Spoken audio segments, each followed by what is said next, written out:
CNN's Ellie Honig, who was actually pretty fair when it came to discussing and debating whether or not Trump can be removed from the ballot for Airfinger's, quote, January 6th. He says that Jack Smith wants Donald Trump convicted before the election. Okay, I referred to the election as the Voldemort of the petition that he filed. Why not say that? Why not simply say there's an election on the horizon and I'm afraid this guy's going to get away?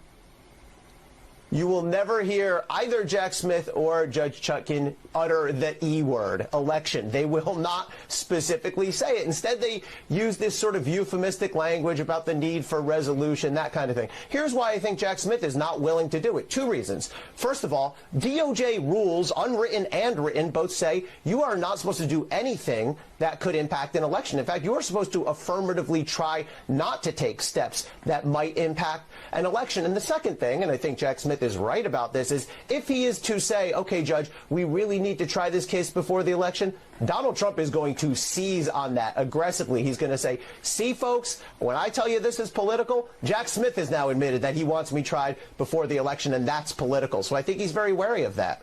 It is political. My first guest is a January 6th attorney and Patriot Freedom Project board member, Ed Martin. Thanks for joining us. Thank you, Wilkow. Thanks for having me on. Thanks for covering this issue. Okay. I'm asking this rhetorically. What is Section 1512 C2?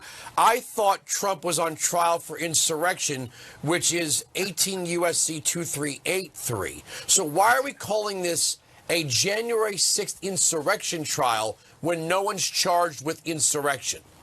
Well, man, I wish we had like 5 hours to cover this. But here's the reality. They couldn't charge all those things, insurrection, incitement, all these things. They had to come up with something else. And actually, what the scandal here is that 1512, as it's charged, was designed for evidence tampering. It was after Enron. It was prosecutors who were saying, how we can't use obstruction of justice the normal way. Let's fix a loophole. And they made this loophole that they've now stretched out into obstruction of official proceeding. And it's a felony. And by the way, this is brutally unfair, because what happened was, if you go into the Capitol or go near the Capitol, you get charged with a misdemeanor trespass, a misdemeanor vandalism, and then they dropped the hammer of this 20-year felony, 1512, that was designed for evidence tampering. It wasn't designed for lobbying. It wasn't designed for protesting, and none of that.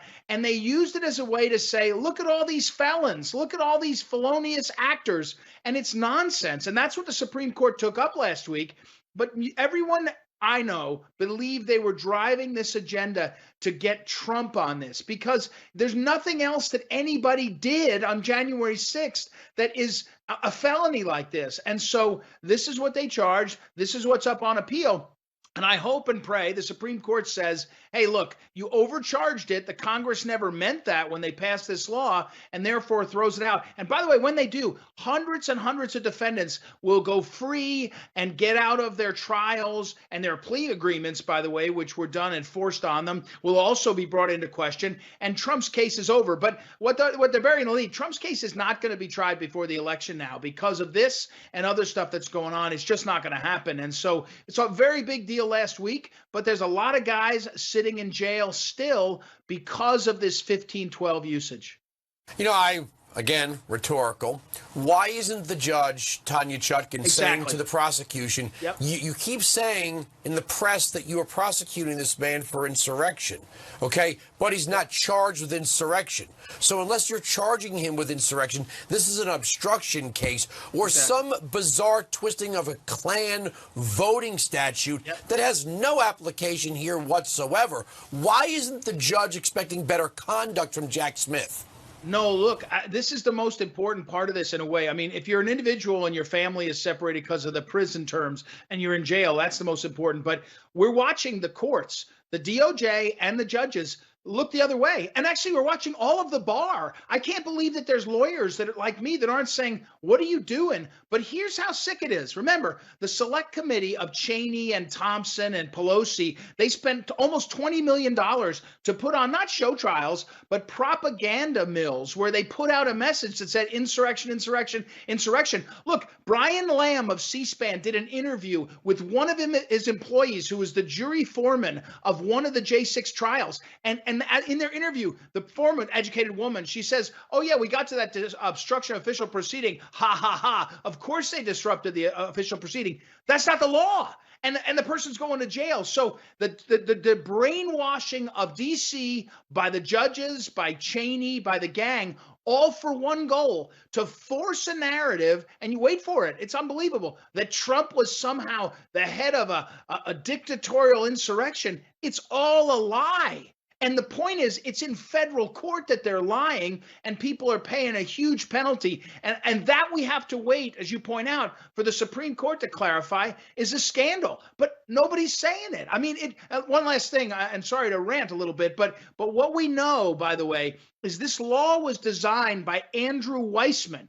Now, let that sink in. 18 or 20 years ago, Weissman did this. He went to work for Mueller. While he was on the Mueller team, he said, let's use 1512. Let's use 1512. And Barr said, you can't do that. That's not allowed. And now all of Weissman's acolytes, and Weissman's on MSNBC talking about it, are using it again. The scandal here is, who ordered the 1512? Who ordered that to be happening like this? If it was Garland or the White House, somebody should be held accountable. They've destroyed countless lives and wasted America's future. Our crown jewel is at stake, our rule of law, because of these craven people who did this.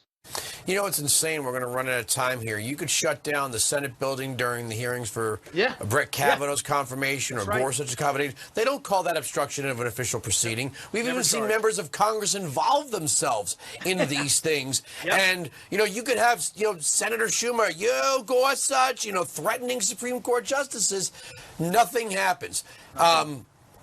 This is just amazing that this country is being told that this man is on trial for insurrection. And unfortunately, due to our awful teaching of civics, nobody knows that he's not charged with insurrection. And the media is not going to tell them.